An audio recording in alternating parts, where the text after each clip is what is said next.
Jangan lupa. Nervous lah. Hai guys, hari ni saya nak main satu game ataupun challenge. Siapa senyap, dia yang menang. Tapi syarat dia kena pakai benda ni. Oh my god, let's see their reaction. And also, ada dua orang tetamu saya yang volunteer untuk jadi saya punya guest untuk kursi panas Amizan Zidane. Siapakah yang layak untuk duduk kat dua kursi ni? Let's go. Check it out. Kita ada Epi and also Nazrul, volunteer kita hari ni. Challenge dia, korang kena buka tin ni. Satu tangan. Satu tangan? Satu tangan. Ha? Okay. Lepas tu korang kena minum. Lepas tu letak balik. Macam tu je. Tapi siapa paling senang menang. Ini? Okay. Sebab kenapa ada tape tu?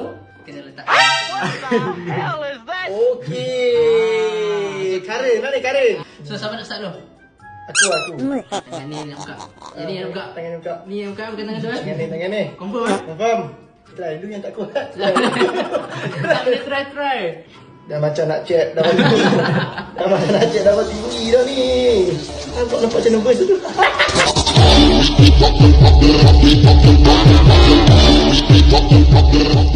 So, macam mana aku nak tahu siapa paling senyap?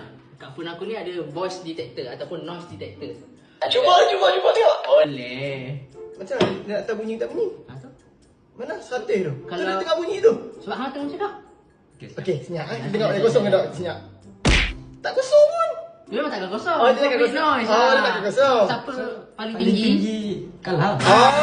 okey. Siapa paling senang dia Baik. menang. Okey. Boleh, boleh? Kena buang ni, kena buang. Okey.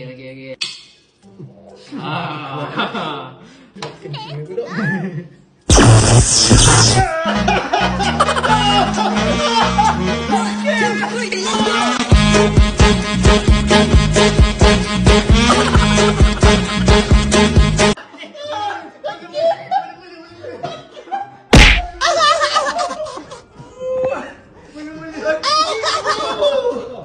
Sumpah tak tipu, siap.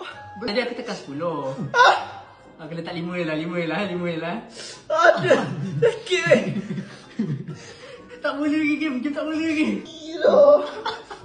Apa kuat bodoh. Sakit tu, otak aku. Gila tu. Okay lah, buat 5 je lah, buat 5. Gigi buat dulu.